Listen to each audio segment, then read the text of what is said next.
The Amazon brings up images of intrigue and adventure. Right now, we take you there with an MSU researcher who's checking out the environment and bringing back some pretty cool stories. Now, you can't say that if the Amazon forest disappears that, we'll have a global catastrophe. I mean, it's not that connected to key processes at a global scale. But on the other hand, what you can say is that, well, the Amazon has the largest repository reservoir of biodiversity in the world. No one would dispute that. No one knows what we might ultimately find in that forest. The Amazon rainforest is one of the most beautiful places on the earth, full of undiscovered plants, animals, possible new medicines, and is Dr. Robert Walker's research lab. It's a pretty nice space. If you lose the forest and convert it to agriculture, you're going to lose a huge fraction of the Earth's organic chemical resources. And so that is something to be avoided, I think, at all costs. Walker takes numerous expeditions to the Amazon for his research. This time, he's working on a National Science Foundation project. Well, the fundamental research issue was we're studying what's called forest fragmentation. And this is just one of Walker's many Amazon adventures. The big debate right now is on the magnitude of deforestation you need in order to drive the system to extinction. And there are people who say, oh, it's 30%, people who say it's 60%. No one really knows, but the point is it's there. A lot of activity now, 8 o'clock, everybody's waking up. So our expedition was to take a look at the battleground and to try to understand the forces that were possibly at work. With a tough truck, satellite images, and plenty of research questions, Walker and his Brazilian colleagues set out for a long trip down unmapped areas of the Trans-Amazon Highway. This visit is no vacation. There are some potholes for you, another Pinguela. The tough trip is worth the time to check out areas of the Amazon rainforest that are rarely seen. This is the logging frontier now. There were at least 10 large operations in this area. This is the middle of the Amazon, far away from civilization.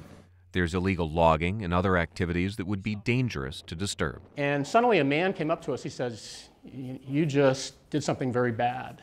And we said, what? He said, well, you filmed out here without getting permission.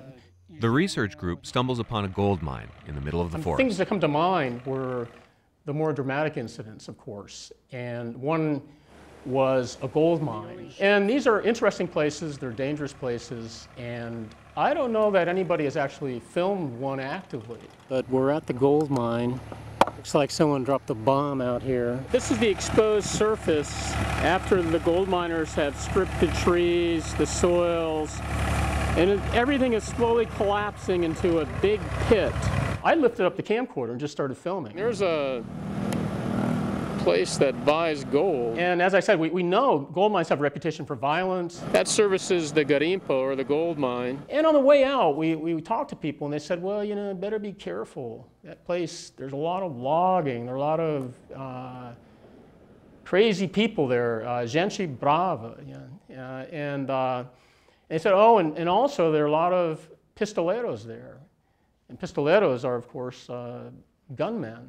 With some slick talking, Walker gets out of trouble. And so we basically told this guy, we really screwed up. We're very, very sorry. We'll never do it again. We'll leave if you want to. And we were out practically on our knees, but within 5 minutes, he was our best friend, slapping us on the back, saying, oh, of course you can film here. He was the president of the community. This is the president of the community. So the team gets interviews from the workers to see what's going on in the area. He responded to gold fever. He heard there were people here, and he came, and there were more than 5,000.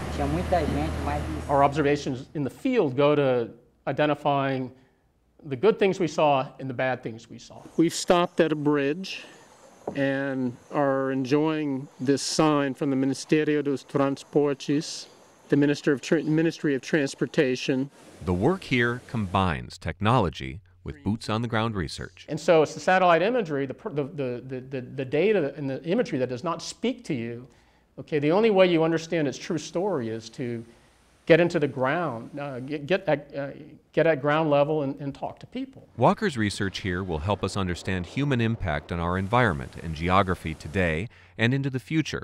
While Walker and his team find negative human impact, they also find some areas of positive change.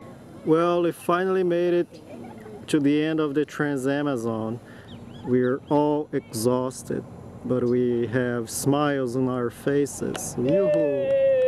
And it shows that research doesn't always take place in a lab on campus. Sometimes you have to go out, get muddy, and travel hundreds of miles down the Trans-Amazon Highway.